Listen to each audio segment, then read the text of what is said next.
नमस्कार। पुनरुत्थान विद्यापीठ में आप सबका स्वागत है। मैं इंदुमती कागदरे। जब से यह प्रस्तुति शुरू हुई है तब से हम आपको सुझाव देने का और प्रश्न पूछने का निवेदन करते आए हैं। अभी इस सप्ताह में प्रश्न आए भी हैं, इसलिए योजना यह बनी है कि सप्ताह के 6 दिन प्रस्तुति होगी और 7वें दिन अर्थात रविवार को प्रश्नोत्तर होंगे। आज रविवार है 10 अप्रैल। जो प्रश्न आए हैं उनमें से 3 प्रश्नों का चयन करके उन प्रश्नों का उत्तर आज देना ऐसा क्रम है।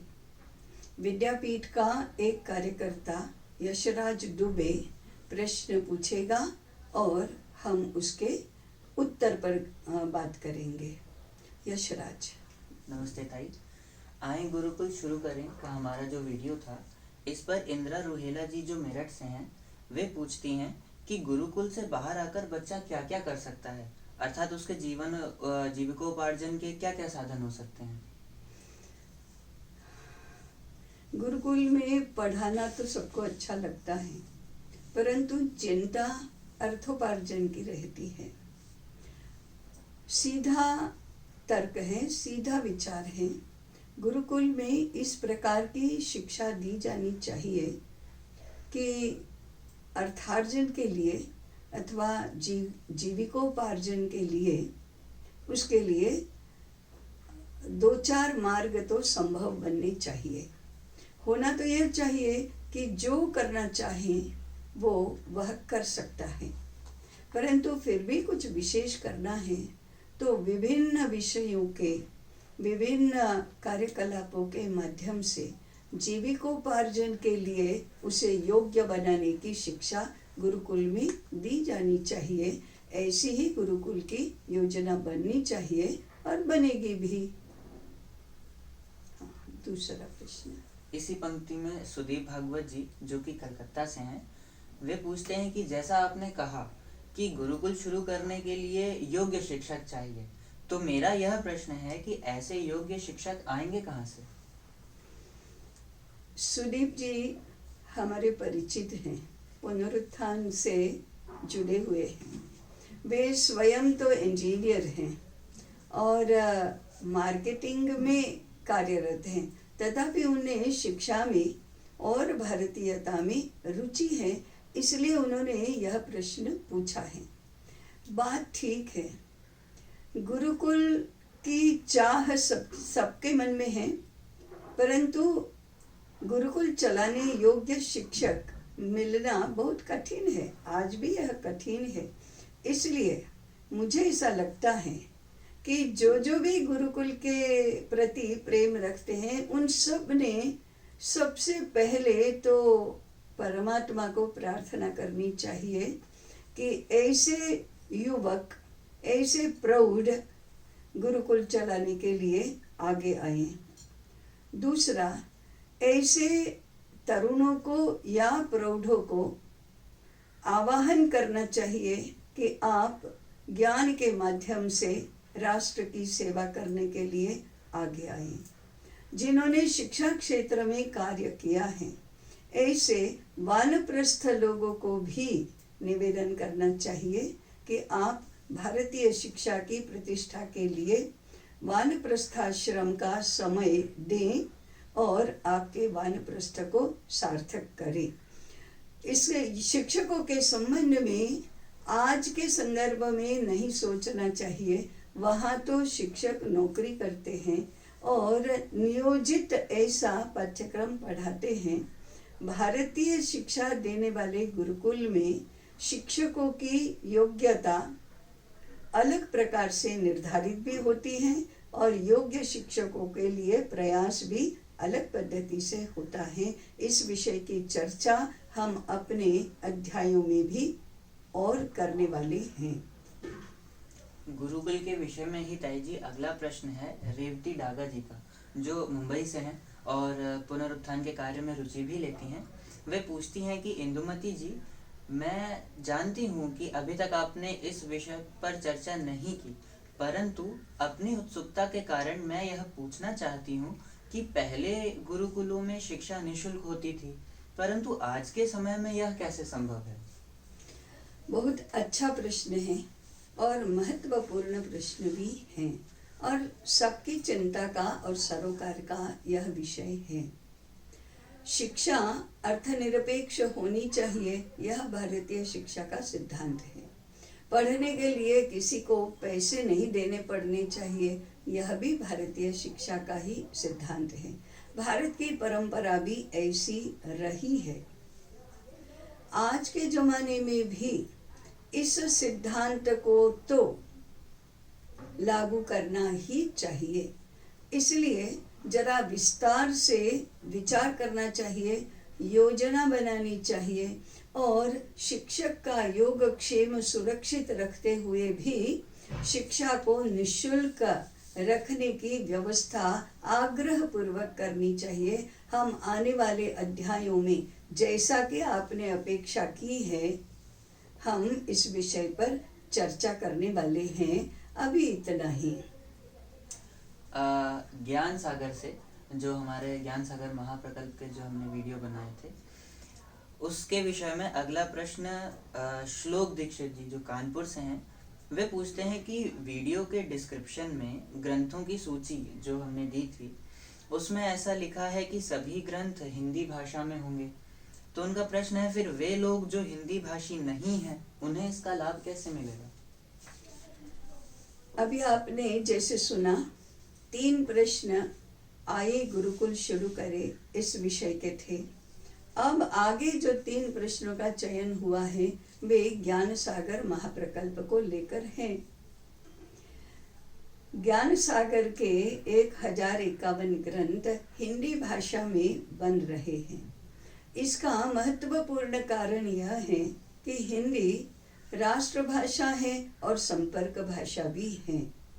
ये बात भी सही है कि देश के अन्य भाषा भाषी लोगों को अपनी अपनी भाषा में ही पढ़ना रुचिकर रहता है, सुविधाजनक भी रहता है, परंतु हम व्यावहारिक कारणों से ही सभी भाषाओं में एक साथ प्रकाशन नहीं कर सकते। इसलिए व्यावहारिक दृष्टि से ही विचार करते हुए ये सारे ग्रंथ हमने हिंदी भाषा में प्रकाशित करना ही तय किया है, जिससे जिस किसी भाषा में चाहिए उस भाषा में उनका अनुवाद हो सके।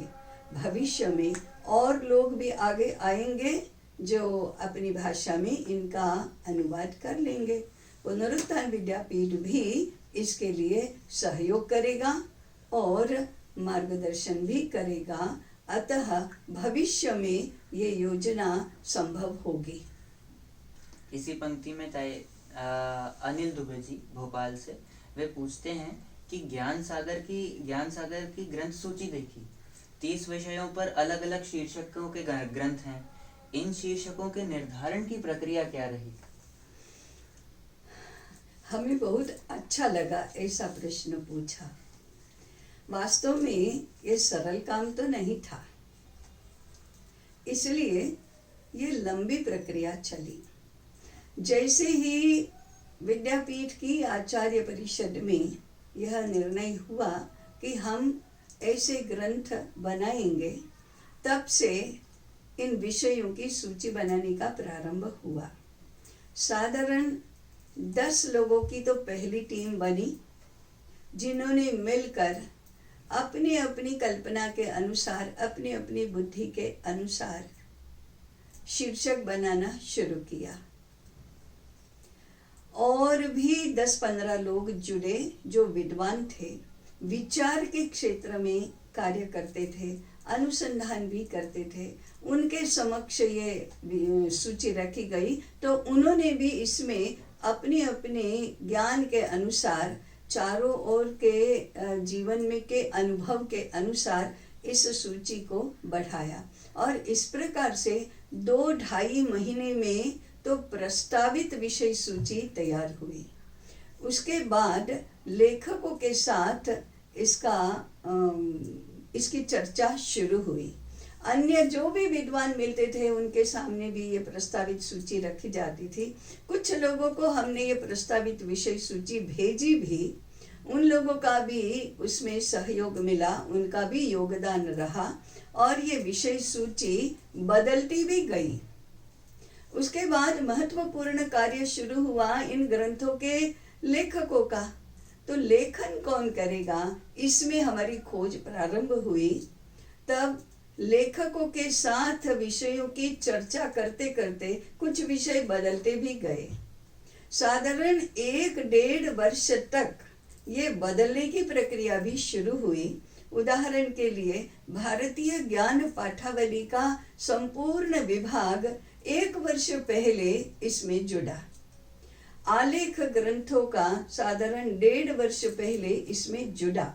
इसलिए ये जो विषय सूची है ये बदलते बदलते 1 वर्ष पूर्व आज की स्थिति में आई है। विषयों का चयन तो आज के विचार क्षेत्र की, आज के समाज क्षेत्र की, आज के ज्ञान क्षेत्र की स्थिति और आवश्यकता देखते हुए तय हुई है। आप भी इन 2-3 दृष्टिकोणों से इस विषय सूची के बारे में चिंतन करिए, मूल्यांकन करिए और आपके विचार से, अवलोकन से हमें अवगत भी कराइए। इसी पंक्ति में ताई ऑस्ट्रेलिया से वैशाली चौधरी जी पूछती हैं कि आज का समय तो ऑनलाइन का है, फिर सॉफ्ट कॉपीज को छोड़कर सारे ग्रंथ हार्ड कॉपी में ही प्रकाशित क्यों हो रहे हैं?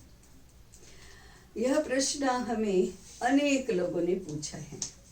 आज कौन पुस्तक पढ़ता है? युवा पीढ़ी तो पढ़ने में रुचि ही नहीं लेती है। जो भी पढ़ती है वो या तो किंडल पर पढ़ेगी या सॉफ्ट कॉपी ही उनको स्वीकार्य होती है। हार्ड कॉपी कौन पढ़ेगा? हार्ड कॉपी रखने के लिए ग्रंथालयों में स्थान कहाँ है, और ग्रंथालयों में रखा तो उनको पढ़ने के लिए कोई जाएगा ही नहीं। फिर आप खर्चा ज्यादा करके हार्ड कॉपी क्यों करती है? हमारे लिए भी इन प्रश्नों का उत्तर देना थका देने वाला काम रहा है। परंतु आज की स्थिति में युवा पीढ़ी तो सॉफ्ट कॉपी के लिए, सॉफ्ट कॉपी के प्रति आकर्षित है, परंतु जो प्रौढ़ और साधारण वृद्ध लोग हैं, जो जीवन भर चिंतन लेखन करते आए हैं, प्रौढ़ अवस्था के लोग भी जो लिखने का काम करते हैं, वे हार्ड कॉपी के साथ अधिक सुविधापूर्ण पद्धति से काम कर सकते हैं। सॉफ्ट कॉपी के हार्ड कॉपी, इंटरनेट के ग्रंथालय, ये विषय युवा पीढ़ी की दृष्टि से अथवा आज के आधुनिक दृष्टि से विचार करने वाले लोगों के लिए चर्चा का विषय नहीं है। परंतु जो वास्तव में विचारशील हैं, वास्तव में विशाल बुद्धि से सोचते हैं, उनके लिए ये एक शास्त्रार्थ का विषय भी हो सकता है कि इंटरनेट, मोबाइल, सॉफ्ट कॉपी ये एक तरफ और हार्ड कॉपी श्रौत ज्ञान और प्रत्यक्ष सामने बैठकर अध्ययन, इन दोनों में अधिक परिणामकारी और प्रभावी क्या है? आज उत्तर नहीं देंगे हम, परंतु इस विषय का शास्त्रार्थ अवश्य होना चाहिए, इतना ही हमारा कहना है। आज के दोनों विषयों के 3-3 प्रश्न समाप्त हुए। अगले रविवार को फिर हम ऐसे चयनित प्रश्नों के साथ आपके समक्ष उपस्थित होंगे।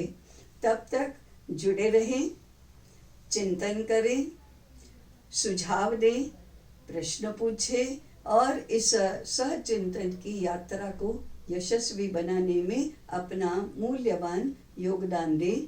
अभी इतना ही। सबको नमस्कार।